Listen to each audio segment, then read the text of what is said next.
अमित शाह को एक चिट्ठी लिखी थी। इसमें राहुल गांधी ने 2 सवाल पूछे थे। पहला सवाल, प्रदर्शनकारियों पर पैलेट गन चलाने का आदेश किसने दिया? अगर आपने नहीं तो फिर किसने दिया? दूसरा सवाल, सामान्य कपड़ों में आए जिन लोगों ने लाठीचार्ज किया वो पुलिसकर्मी थे या वॉलंटियर्स? उनकी तैनाती किसने की?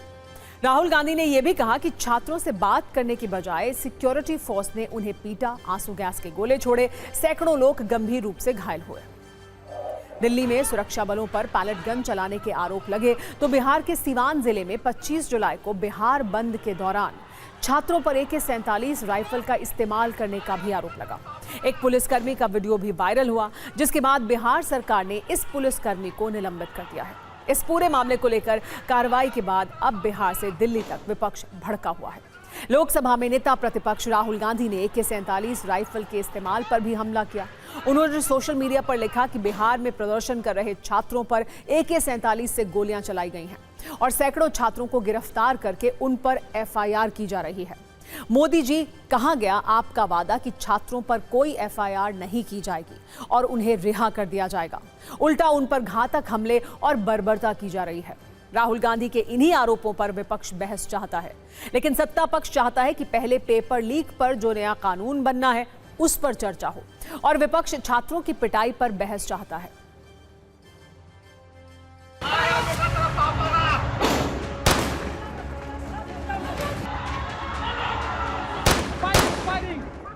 ये इन्होंने अभी भी FIR दर्ज की है स्टूडेंट्स के खिलाफ, शायद कल रात को या आज सुबह, बिहार में, बंगाल में।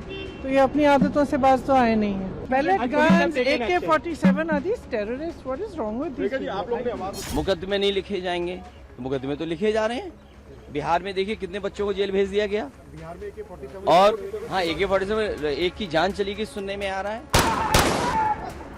कौन सी पुलिस देश में AK-47 से गोली चलाती है? कौन सी पुलिस छात्र आंदोलन पे AK-47 से गोली चलाती है? और इस प्रकार के विषय को सामने में रखकर, इस प्रकार के दुष्प्रचार के माध्यम से राहुल गांधी और कांग्रेस पार्टी पूरे देश में अफरा तफरी का माहौल, अराजकता का माहौल, एनार्की का माहौल क्रिएट करना चाहते हैं। बिहार में AK-47 क्यों चलाया जा रहा है?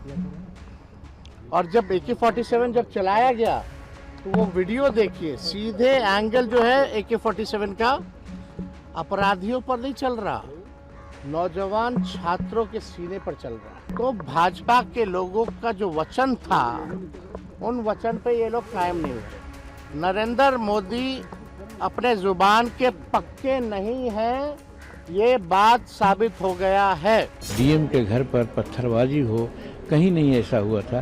तो जब इस प्रकार की बातें आएगी, कानून अपना हाथ में लोग लेगा, तो जो कानून का रखवाला है उसको कुछ न कुछ तो कार्रवाई करनी पड़ेगी। राहुल गांधी जी ने जब ट्वीट किया कि AK-47 का इस्तेमाल हुआ है, तो आपके यहाँ भारतीय जनता पार्टी के नेता बड़े बिलबिला रहे थे, लेकिन अभी ये साबित हो चुका है कि नौजवानों पर AK-47 का इस्तेमाल बिहार में हुआ है। आप जैसे बता रहे हैं कि बिहार में AK-47 का प्रयोग है, तो ये बहुत ही निंदनीय घटना है। और एक लोकतंत्र में रहते हुए भी कहीं ना कहीं लोगों की जो स्वतंत्रता है, जो फ्रीडम है और जो स्पिरिट है, उसको मारा जा रहा है भारतीय जनता पार्टी की सरकार में। इससे पहले केंद्रीय मंत्री जितेंद्र सिंह ने सदन में पेपर लीक से जुड़ा लोक परीक्षा संशोधन बिल पेश किया था। इस पर आज चर्चा तो नहीं हो पाई, लेकिन इस बिल में पेपर लीक रोकने के लिए कई नई कोशिश दिख रही है। मौजूदा कानून में पेपर लीक पर 3 से 5 साल की जेल और 10 लाख तक का जुर्माना है। नए विधेयक में कम से कम 5 साल और अधिकतम 10 वर्ष की जेल, साथ ही 50 लाख रुपए तक का जुर्माना। मौजूदा कानून में पेपर लीक से जुड़े संगठित अपराध के लिए 5 से 10 वर्ष की जेल और कम से कम 1 करोड़ रुपए का जुर्माना है। नए कानून में कम से कम 7 वर्ष की जेल और 10 करोड़ रुपए तक का जुर्माना है। मौजूदा कानून में जांच की कोई समय सीमा तय नहीं की गई है। अब 2 महीने के अंदर जांच पूरी करनी होगी नए कानून के मुताबिक। फिलहाल ऐसे मुकदमे वर्षों तक कोर्ट में लंबित रहते हैं, लेकिन अब चार्जशीट दाखिल होने के 3 महीने के भीतर ट्रायल पूरा करना होगा। मौजूदा कानून में पहले फास्ट ट्रैक कोर्ट का कोई प्रावधान नहीं है। नए विधेयक में राज्य और केंद्र विशेष फास्ट ट्रैक कोर्ट बना सकेंगे।